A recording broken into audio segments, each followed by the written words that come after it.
Hello everyone. आप सभी काफ़ी दिन से डिमांड कर रहे थे कि डिसिप्लिन एंड सब्जेक्ट की बाकी वीडियोस नहीं आई, 3-4 वीडियो ही इस चैनल पर थी और आप सबने काफ़ी पसंद भी की है। तो अब मैं इसको पूरा कंटिन्यू करता हूँ, पूरी 4 यूनिट में इसकी कवर करूंगा। तो उसी कड़ी में आज हम बात करेंगे एकेडमिक डिसिप्लिन और स्कूल सब्जेक्ट। इन दोनों के बीच में डिफरेंस क्या है, अंतर क्या है और इनका रिलेशनशिप क्या है। तो मैं आपको बिल्कुल अच्छे से समझाऊंगा एक एक चीज कि कैसे ये एक दूसरे से अलग है और कैसे एक दूसरे के साथ जुड़ते भी हैं। तो सबसे पहले मैं आपसे रिक्वेस्ट करूंगा, आपने चैनल सब्सक्राइब नहीं किया है तो जरूर कर ले और साथ में अपने दोस्तों से भी करवाए। जैसे ही सीटेट का नोटिफिकेशन आउट होगा हम इस पर सीटेट के वीडियोस भी डालने शुरू कर देंगे। तो सबसे पहले हम बात करते हैं एम, यानी उद्देश्य के हिसाब से इनमें क्या अंतर है। आपको पता है कि स्कूल सब्जेक्ट का मेन उद्देश्य रहता है कि सोसाइटी को कैसे ढंग से चलाया जाए, कैसे उसके अंदर सुधार लाया जाए, यानी समाज का पुनर्निर्माण करना। समाज की नीड के अकॉर्डिंग हम स्कूल सब्जेक्ट को पढ़ाते हैं बच्चों को, ताकि उनके अंदर वो गुण विकसित हो कि वो सोसाइटी के अंदर आ जाके एक अच्छे नागरिक की भूमिका निभा सके। तो ये उद्देश्य रहता है। लेकिन एकेडमिक डिसिप्लिन जो है आपके, उनके अंदर जो मेन एम है वो रहता है इंटेलेक्चुअल एबिलिटीज, यानी आपके अंदर जो आपकी क्षमता है बौद्धिक, उसको कितना विस्तार दे सकते हैं, कितना बढ़ा सकते हैं, कितना उस एकेडमिक कल्चर को इम्प्रूव कर सकते हैं। ये इसके अंदर मेन उद्देश्य रहता है। कंटेंट क्या होता है दोनों में, विषय वस्तु का क्या भेद है। तो स्कूल सब्जेक्ट में सिंपल आइडियाज रहते हैं, जैसा कि आपको पता है कि स्कूल सब्जेक्ट पहले आते हैं, एकेडमिक डिसिप्लिन बाद में आता है, हायर एजुकेशन में आता है। तो सिंपल आइडियाज हम स्कूल सब्जेक्ट में पढ़ाते हैं, जो कि बच्चों को प्रैक्टिकल नॉलेज देता है, कम्युनिटी का नॉलेज देते हैं और टेक्निकल नॉलेज जो उनको रिक्वायर्ड है सोसाइटी के अंदर जाने के लिए, वो सब उनको दिया जाता है। लेकिन एकेडमिक डिसिप्लिन में थोड़ी सी एडवांस थियरीज, एडवांस रिसर्च, उनका इम्प्लीकेशन और कैसे वो दूसरे डिसिप्लिन के साथ कनेक्ट कर सकते हैं, ये सब पढ़ाया जाता है। तो अगर मैं सिंपल भाषा में कहूँ तो जो स्कूल सब्जेक्ट का विषय है वो सिंपल होता है और एकेडमिक डिसिप्लिन का जो विषय है वो थोड़ा सा उससे कठिन होता है। अब कहाँ पर फोकस रखते हैं स्कूल सब्जेक्ट, इसका मेन केंद्र क्या रहता है। सबसे पहले तो सोसाइटी की नीड को पकड़ते हैं स्कूल सब्जेक्ट। उसकी इकोनॉमिक नीड क्या है, पॉलिटिकल पॉलिटिकल नीड क्या है, कम्युनिटी में क्या क्या उसको जरूरत है, बच्चे को क्या सीखना चाहिए, ये सारी चीज पकड़ के इसको फोकस करके स्कूल सब्जेक्ट चलते हैं। लेकिन जो आपके डिसिप्लिन है, एकेडमिक डिसिप्लिन है, वो क्या करते हैं, वो सबसे पहले फोकस करते हैं कि जो स्कूल सब्जेक्ट में बच्चे ने पढ़ा है उसी को विस्तार दिया जाए, यानी उसी को थोड़ा और डेप्थ में पढ़ाया जाए, यानी उसको थोड़ा सा और डिटेल में पढ़ाया जाए। तो अगर इसको दोनों को कंपेयर करेंगे, हम इनका अगर अंतर देखेंगे, तो स्कूल सब्जेक्ट का अंतर थोड़ा सा जो है फोकस है वो बड़े एरिया पे है और डिसिप्लिन का नैरो हो जाता है, थोड़ा सा एक संकुचित फोकस हो जाता है, एक ही डिसिप्लिन के अंदर वो काम करता है। अगर मान लीजिए कोई मनोविज्ञान का डिसिप्लिन है, मनोविज्ञान का डिपार्टमेंट है, तो वो जितने भी काम करेंगे, रिसर्च करेंगे, इनोवेशन करेंगे, वो साइकोलॉजी से रिलेटेड करेंगे। दूसरी तरफ साइंस का डिसिप्लिन है तो उसमें ज्यादा उनका फोकस रहेगा। लेकिन स्कूल सब्जेक्ट का फोकस थोड़ा सा सोशल हो जाएगा, इकोनॉमिक नीड देखेंगे सोसाइटी की, पॉलिटिकल नीड देखेंगे, उसके हिसाब से बात करेंगे। अब कौन कौन से स्किल, कौन कौन सी योग्यता हमें सीखने को मिलती है, यहाँ पर क्या अंतर है। तो स्कूल सब्जेक्ट की अगर बात करें तो स्कूल सब्जेक्ट में एक इंडिविजुअल को सोसाइटी में रहने के लिए क्या क्या स्किल रिक्वायर्ड है वो सिखाए जाते हैं, जैसे उसे बोलना, कम्युनिकेशन, उसको समझ, उसको थोड़ा बहुत टेक्निकल नॉलेज, ये सारी चीजें जो उसको जरूरी है एक सोसाइटी में रहने के लिए, वो सिखाई जाती हैं। लेकिन एकेडमिक डिसिप्लिन में क्या है, आपको थोड़ी सी आपकी योग्यता एक्सपेरिमेंटेशन की तरफ ले जाई जाती है, क्योंकि यहाँ पर थोड़े से जो विषय वस्तु है कठिन हो जाएंगे, रिसर्च होगी, इनोवेशन होंगे, तो आपको एक्सपेरिमेंट करना, ऑब्जर्वेशन करना, थोड़ा सा हाई लेवल के स्किल आपको सिखाए जाएंगे। आउटकम क्या है, देखिए स्कूल सब्जेक्ट का सबसे पहले तो हमने देखा कि इसके एम थोड़े से वाइड रहते हैं, थोड़े आपके विस्तृत रहते हैं।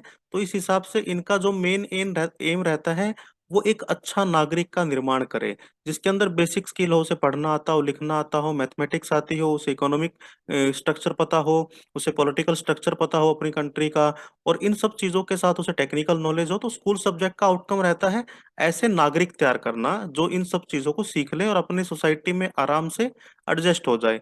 लेकिन एकेडमिक डिसिप्लिन, क्योंकि थोड़ा सा हायर लेवल पे हम पढ़ते हैं इसको, तो वहां पर जो मेन उनका आउटकम रहता है वो ये रहता है कि उसी फील्ड से रिलेटेड, जैसे साइकोलॉजी का कोई है तो उसी से रिलेटेड, साइंस का है तो उसी से रिलेटेड, एजुकेशन का है तो उसी से रिलेटेड, उस डिसिप्लिन के बारे में वो अच्छे से जान ले। उसके लिए जो स्पेशल स्किल चाहिए, जैसे एजुकेशन डिपार्टमेंट में पढ़ाने का स्किल चाहिए, और अगर थोड़ा और आप किसी साइंस वाले में जाओगे तो एक्सपेरिमेंट करने का, ऑब्जर्वेशन का, प्रोजेक्ट वर्क का, लैब वाला स्किल चाहिए। तो उसी एकेडमिक डिसिप्लिन के जो स्किल हैं उनको निखारना पहला उद्देश्य रहता है, ये आउटकम इनका आना चाहिए। दूसरा, बहुत सारे प्रोफेशनल और वोकेशनल स्किल यहाँ पर सिखाए जाते हैं, और कैसे वो अपनी क्रिएटिव थिंकिंग को यूज कर सकता है उस डिसिप्लिन के अंदर, वो सिखाया जाता है, वो इनका उद्देश्य रहता है। तो एक तरह से एकेडमिक डिसिप्लिन पूरा फोकस करता है अपने ही उस डिसिप्लिन के अंदर, और स्कूल सब्जेक्ट थोड़ा सा विस्तृत अपना एम रखता है, ताकि एक अच्छा नागरिक हमारी सोसाइटी को मिले। अब इनके स्कोप क्या क्या है? स्कूल सब्जेक्ट थोड़ा सा फ्लेक्सिबल होता है, क्योंकि इसको सोसाइटी की नीड के साथ मिलाकर चलाना है अपने आप को। इसको स्कूल के बच्चों को इस तरह तैयार करना है कि सोसाइटी में जाके वो अच्छे से रह पाए। तो एक तरह से ये क्या करते हैं, ये अपने एम को सोसाइटी के हिसाब से मॉडिफाई करते रहते हैं, तो ये थोड़ा सा फ्लेक्सिबल हो गए। लेकिन एकेडमिक डिसिप्लिन, ये अपने ही एकेडमिक डिसिप्लिन के अंदर काम करते हैं, अपने ही एरिया में काम करते हैं, तो थोड़ा सा इनका दायरा सीमित हो जाता है। ये अपने सब्जेक्ट एरिया से ज्यादा बाहर नहीं जाते। नेचर क्या है? स्कूल सब्जेक्ट बनाते हुए पहला ये दिमाग में रखना पड़ता है कमेटी को, जो स्कूल सब्जेक्ट बनाती है, कि लर्नर का इंटरेस्ट, एटीट्यूड, उसकी फीलिंग क्या है इस सब्जेक्ट को लेकर, उसी के हिसाब से उसे वो सारी चीजें पढ़ाई जाती है। लेकिन एकेडमिक डिसिप्लिन में ये फ्लेक्सिबिलिटी थोड़ी सी कम हो जाती है। वहां पर आपको इस हिसाब से पढ़ाया जाता है कि उस पर्टिकुलर उस डिसिप्लिन के लिए क्या सही है, उसके अंदर कौन कौन सी रिसर्च होनी चाहिए। भले आपका इंटरेस्ट है कि नहीं है, ये वहां पर मैटर नहीं करता। अगर वो काम रिक्वायर्ड है, जरूरी है उस एकेडमिक डिसिप्लिन की ग्रोथ के लिए, तो वो आपको करना पड़ेगा। करिकुलम कंस्ट्रक्शन कैसे रहती है? स्कूल सब्जेक्ट थोड़ा सा आपको पता है कंस्ट्रक्टिव अप्रोच के साथ चलते हैं। इनमें लर्नर सेंटर्ड रहती है सारी चीजें, यानी बच्चे को देखकर ही सारी चीजें यहाँ पे बनाई जाती हैं। दूसरा, अभी हमने पिछली स्लाइड में भी देखा था, एकेडमिक डिसिप्लिन में तो ज्यादा फोकस रहता है कि उस एकेडमिक डिसिप्लिन के लिए क्या चीजें जरूरी है, और इसमें चेंज तभी किया जाता है जब बहुत कोई नया इनोवेशन इंट्रोड्यूस किया जाए। अदरवाइज आपने देखा होगा कि हायर एजुकेशन में बहुत जल्दी सिलेबस नहीं बदलते, स्कूल के थोड़े जल्दी बदल जाते हैं, क्योंकि वहां पर आपको सोसाइटी की नीड के साथ चीजों को देखना पड़ता है। यहाँ पर फोकस रहता है कि एकेडमिक डिसिप्लिन का किस तरह भला हो सकता है, किस तरह उसे आगे लिया जा सकता है, किस तरह उसे प्रमोट किया जा सकता है, डेवलपमेंट हो सकती है, उस पर मेन फोकस रहता है। अब रिलेशनशिप भी देख लेते हैं इनका क्या है। देखो, सबसे सिंपल बात क्या है कि स्कूल सब्जेक्ट पहला एक स्टेप रहता है बच्चे का एकेडमिक स्पेशलिस्ट बनने के लिए।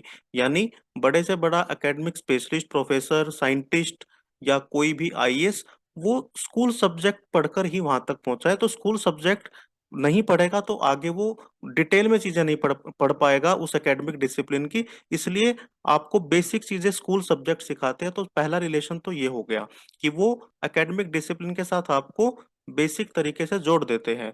दूसरा, आपकी यात्रा शुरू होती है स्कूल सब्जेक्ट से, तो ही आप जाके कॉलेज में, यूनिवर्सिटी में हायर लेवल पर उस डिसिप्लिन के साथ फेमिलियर हो पाते हो। छोटा सा एग्जांपल इसका क्या है कि आपने साइंस, मैथ्स, हिंदी, इंग्लिश और ये सब्जेक्ट आपने स्कूल में थोड़े थोड़े पढ़े थे, तब आप उसे कॉलेज में जाकर डिटेल में पढ़ते हो तो आपको दिक्कत नहीं आती। तो इस तरह आपकी यात्रा पूर्ण हो जाती है वहां पर। और एक, अगर इसको थोड़ा हम बताएं, एकेडमिक डिसिप्लिन आपका एंड पॉइंट होता है, और स्कूल सब्जेक्ट आपका स्टार्टिंग पॉइंट होता है। स्कूल सब्जेक्ट से हम स्टार्ट करते हैं और एंड हमारा एकेडमिक डिसिप्लिन पे होता है, तो पूरी यात्रा एक दूसरे के साथ जुड़ी हुई है। ये इनका रिलेशन है। दूसरा क्या है कि जो भी एजुकेटर आपके स्कूल सब्जेक्ट को चुनता है, वो एकेडमिक डिसिप्लिन से ही तो लेकर आता है उसे। यानी एकेडमिक डिसिप्लिन का जो बड़ा कठिन नॉलेज है, उसी में से थोड़ा सा छांट के बेसिक हम स्कूल सब्जेक्ट में पढ़ा देते हैं।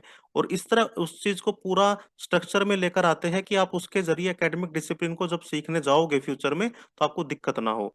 तो एक तरह से स्टूडेंट्स की इंट्रोडक्शन हो जाती है स्कूल सब्जेक्ट के साथ, ताकि वो एकेडमिक डिसिप्लिन में जाए तो उसे कोई दिक्कत ना आए।